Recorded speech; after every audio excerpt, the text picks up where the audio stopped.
चाहिए कि हमारे आसपास से जो 5 बार आवाज आ रही है वो आवाज का अर्थ क्या है, हमको मालूम होना चाहिए। हमको लगता है कि जैसे हम अपने मंदिरों से गीत गा रहे हैं, ओम विश्वानि देव सवितर दुरितानि परासुहा यद भद्रम तन्नहा सुहा, जैसे हम अपने मंदिरों से कह रहे हैं धर्म की जय हो, अधर्म का विनाश हो, प्राणियों में सद्भावना हो, विश्व का कल्याण हो, ऐसे ही मदरसों से भी आवाज आती होगी 5 समय, ला इलाहा इल्लल्लाह मुहम्मदुर रसूलुल्लाह, अशहदु अल्ला इलाहा इल्लल्लाह हुवा अशहदु अन मुहम्मदन अब्दुहु व रसूलुहु। हमको लगता है जैसे हम गीत गा रहे हैं, भगवान की पूजा कर रहे हैं, प्रभु की उपासना कर रहे हैं, ईश्वर की आराधना कर रहे हैं, वैसे ही उनके मदरसों से भी आवाज आती होगी, वैसे ही उनके मस्जिदों से भी आवाज आती होगी और वो भी परमात्मा की उपासना कर रहे होंगे। लेकिन नहीं, इसका अर्थ समझ लो और शत्रु बोध को जानो। वो रोज इस बात को कह रहे हैं कि अल्लाह के सिवा इबादत करने योग्य कोई नहीं है और मोहम्मद के सिवा और कोई रसूल नहीं है। आपको 5 बार ये बताया जा रहा है, लेकिन आपके मन में ये बात नहीं घुस रही। क्यों? क्योंकि आपको लग रहा है कि ये तो ऐसी कोई बात बोल रही है। लेकिन इसी देश में, सनातनियों के देश में, राम भक्तों के देश में, हनुमान भक्तों के देश में, शिव भक्तों के देश में, कृष्ण भक्तों के देश में, हम जब अपने रामनवमी पर शोभा यात्रा को लेकर के अपनी सड़कों से निकलते हैं तो हमारे ऊपर जो पत्थर बरसाए जाते हैं, हमारे ऊपर जो बम फेंके जाते हैं, हमारे ऊपर जो बंदूकें चलाई जाती हैं, हमारे ऊपर जो कांच की बोतलें फेंकी जाती हैं, वो इस बात का प्रमाण होती हैं कि हम तुम्हें 5 बार चेतावनी दे रहे थे कि अल्लाह के सिवा कोई इबादत करने योग्य नहीं है। तुमने इसको क्यों नहीं सुना? तुमने इस नियम को क्यों नहीं अपनाया? और क्यों तुम राम की पूजा करने लगे? अल्लाह के सिवा किसी की नहीं कर सकते, इसीलिए लो प्रतिफल, और बम तुम्हारे ऊपर फेंक दिया जाता है और हमको पता ही नहीं चलता है अचानक से बम कहां से गिर गया, अचानक से पत्थर का आक्रमण कहां से हो गया, अचानक से कांच की बोतल हमारे सिर पर आ गई और हमारा सर फूट गया, हमको पता नहीं चलता। अरे वो तो 5 बार तुमको चेतावनी दे रहे थे, पूरे साल गा रहे थे और तुमको मालूम नहीं चला, क्योंकि तुम तो समझ रहे थे ओम भूर्भुवस्वः तत्सवितुर्वरेण्यम भर्गो देवस्य धीमहि धियो यो न प्रचोदयात्। जैसे तुम अपने मंदिरों में कहते हो वैसे ही वो अपनी मस्जिदों में कहते हैं, फैज़न सलखल अशहुरुल हुरुम फक्तुलुल मुश्रिकीन हैसु वजदतुहुम वखजुहुम वस्रुहुम वकुदुलहुम कुल्ल मरसदीन फइन ताबू वअकामुस सलात वआतबुज ज़कात फखल्लू सबीलहुम इन्नल्लाहा गफूरुर रहीम। ऐसे ही वो भी अपने प्रभु की उपासना कर रहे होंगे, लेकिन नहीं, वो तो कह रहे हैं भैया सावधान हो जाओ, और जब हराम के महीने बीत जाएं तो इन मुशरिकों को, इन काफिरों को जहां कहीं पाओ वहां इनकी घात में बैठो और इन पर हमला कर दो। हम सोच रहे हैं वो तो अपने ईश्वर की, अपने खुदा की, अपने अल्लाह ताला की पूजा कर रहे हैं। नहीं भैया, वो मुशरिकों को, वो काफिरों को ये चेतावनी दे रहे हैं कि तुम मूर्तियों के पूजकों ध्यान रखो कि तुम्हारी संपत्तियों पर हमारा कब्जा होगा। कातिलुल लज़ीना ला युमिनूना बिल्लाहि वला बिल यौमिल आखिर वला युहर्रिमूना मा हर्रमल्लाहु व रसूलुहु वला यदीनूना दीनल हक मिन्नल लज़ीना ऊतुल किताबा हत्ता युअतुल जिज़यत अन यदिव्यहुम सागिरून। अब मैं झूठ नहीं बोल रहा हूं, आपको यदि मेरी बात पर यकीन ना हो तो सूरा तौबा 9 आयत संख्या 5 उठा करके देख लेना और जाकर के मेरे शब्दों को मिलान कर देना। मैं यदि झूठ बोल रहा हूं, उनकी किताब कह रही है, उनके मौलाना इस बात को कह रहे हैं, इसीलिए हमारे क्रांतिकारियों ने हमको शत्रु बोध दे करके गए कि आप जिसको भाई मान करके बैठे हैं वो आपको चारा बनाने के चक्कर में है, तो अपनी सावधानी रखना। और अभी आचार्य प्रशांत कह रहे थे कि इस देश में जैसे इंडियन पुलिस एक्ट है, आपको लाठी मारेगी पुलिस, लेकिन आप उसको लाठी नहीं पकड़ सकते, राइट टू डिफेंस नहीं है, राइट टू कौन सा बताया था, आर्म, वो आर्म्स वाला आपने, आप नहीं हथियार रख सकते। लेकिन हमारे शास्त्र कहते हैं अग्रतश्च चतुर्वेदा पृष्ठतः शस्त्रम धनु इदम ब्रह्मम इदम शस्त्रम शापादपि शरादपि शस्त्रेण रक्षति राष्ट्र शास्त्र चर्चा प्रवर्तते। विश्वामित्रादि ऋषियों के हमारे शास्त्र कहते हैं विश्वामित्रादि ऋषियों के यज्ञ हवन भी तभी सफल होते हैं जब पहरे पर स्वयं धनुर्धर राम खड़े होते हैं। हमारे पास यदि शस्त्र होगा तो वो किसी पर अटैक करने के लिए नहीं होगा, किसी पर हमला करने के लिए नहीं होगा, किसी के ऊपर आक्रमण करने के लिए नहीं होगा, क्योंकि वो किसी भी सनातन धर्मी की प्रवृत्ति नहीं है। हमारे पास यदि हथियार होगा, हमारे पास यदि लाइसेंसी बंदूक होगी, हमारे पास यदि लाइसेंसी तलवार होगी, हमारे पास यदि भाला होगा तो अपनी आत्मरक्षा के लिए होगा, ना कि किसी के ऊपर अटैक करने के लिए। लेकिन इसी देश में बहुत सारे ऐसे लोगों के पास उनकी छतों पर हथियार रखे हुए हैं, लेकिन उन पे कोई कानून काम नहीं करता, बल्कि हमारे देश के सैनिकों पर, हमारे देश के पुलिस प्रशासन पर भी बंदूकें दागी जाती हैं। अभी उत्तराखंड में हल्द्वानी में पुलिस वालों पर ऐसा हमला किया कि उनकी पूरी की पूरी चौकी जला दी। तो सोच करके देखिए, जो प्रशासन को नहीं छोड़ रहे हैं, जो सैनिकों को नहीं छोड़ रहे हैं, जो पुलिस को नहीं छोड़ रहे हैं, वो क्या हमें और आपको छोड़ेंगे? इसीलिए अपनी रक्षा का बंदोबस्त कर लो। और बहुत सारे लोगों को हालेलुया वालों पर बड़ा दया आती है कि अरे ये तो अपने ही हैं।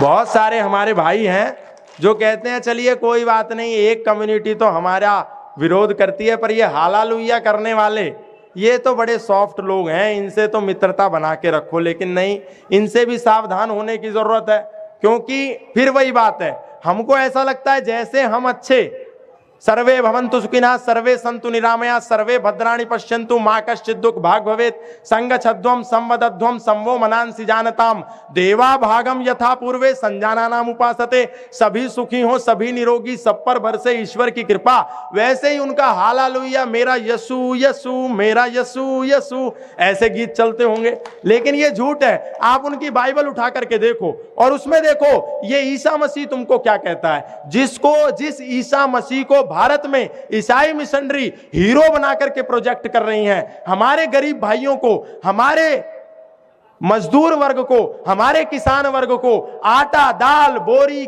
चावल लेकर के उनको ईसाई बनने के लिए प्रेरित कर रही हैं, उनका ईसा मसीह किसी पर अपनी आशीष करने वाला नहीं है, क्योंकि वो बाइबल में खुद कहता है, मैथ्यू 10 चैप्टर में कहता है, do not suppose that I have come to bring peace to the अर्थ।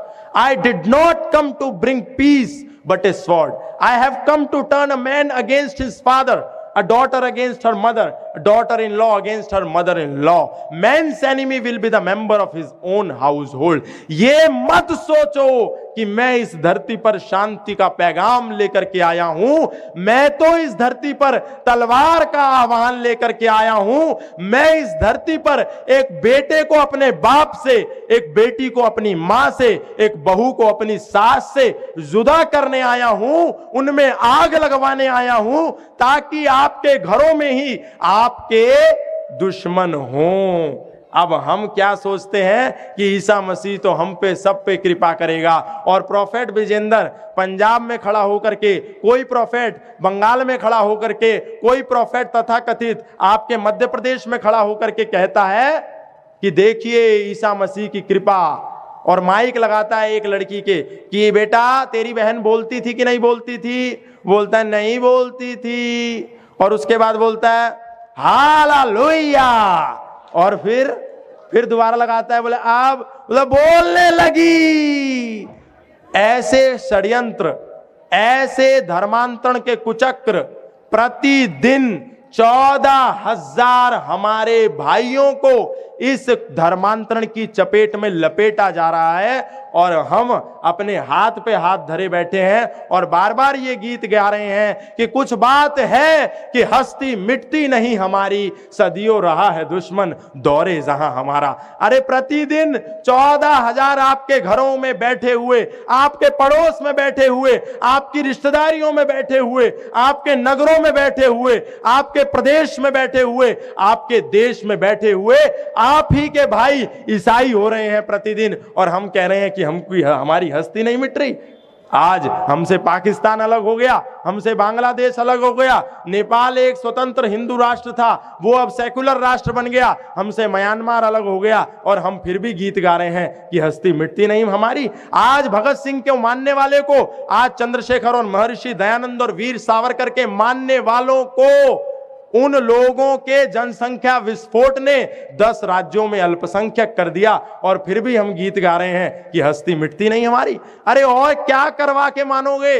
हम 10-12 राज्यों में अल्पसंख्यक हो गए, हमारे बहनों को दुराचार किया जा रहा है, हमारे नौजवानों को जिंदा काटा जा रहा है। अभी बदायूं में एक घटना हुई, छोटे छोटे बच्चों को, निर्दोष बच्चों को, जिनको कुछ पता भी नहीं था, जिनको धर्म का नहीं पता था, जिनको कुछ मालूम ही नहीं था इस्लाम और सनातन होता क्या है, उनकी गर्दनें काट दी गई, और हम फिर भी गीत गा रहे हैं कि हस्ती मिटती नहीं हमारी।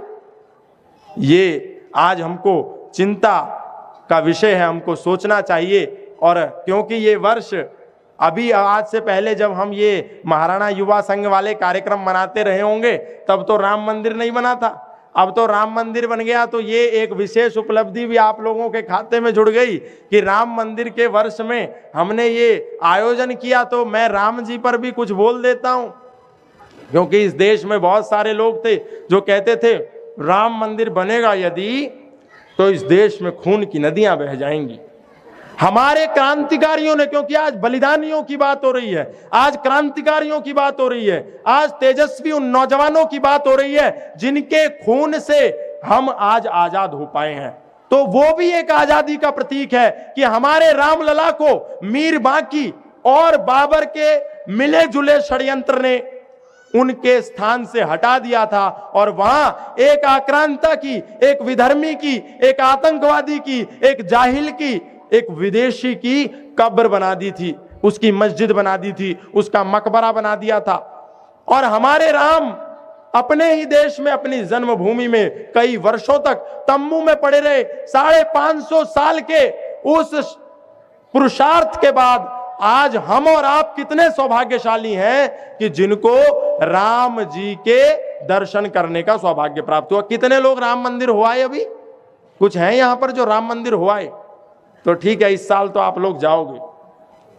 550 साल के त्याग के बाद, 550 साल के बलिदान के बाद आज वो क्षण आया कि हम मर्यादा पुरुषोत्तम श्री राम लला का मंदिर देख पाए। लेकिन वो कहते थे जन्मभूमि पर एक पाषाण नहीं होगा, चाहे कुछ भी हो जाए मंदिर निर्माण नहीं होगा। जो 1.25 अरब की इच्छा है उसका आगाज नहीं होगा। श्री राम के मस्तक पर मंदिर का ताज नहीं होगा। वो कहते थे कि इतने बम फटेंगे कि मैदान खाई हो जाएगा, इतने बम फटेंगे कि मैदान खाई हो जाएगा, सर्वोच्च न्यायालय का निर्णय भी धराशायी हो जाएगा, देश की सेकुलर जनता निर्माण नहीं सह पाएगी और अयोध्या नगरी में खूनी नदियां बह जाएंगी। मैं उन लोगों को कहना चाहता हूं, वो कहते थे इतने बम फटेंगे कि मैदान खाई हो जाएगा और अयोध्या नगरी में खूनी नदियां बह जाएंगी। हम सब उनको कहते हैं, हम चिता सजाकर बैठे हैं, ये मौका आर पार का है, बहुत हुआ चादर फादर, अब ये समय प्रतीकार का है। जिसने मां का दूध पिया मंदिर की ईंट हिलाकर देखे, जिसने मां का दूध पिया मंदिर की ईंट हिलाकर देखे, और बुलडोजर तैयार खड़ा है, कोई अयोध्या जाकर देखे।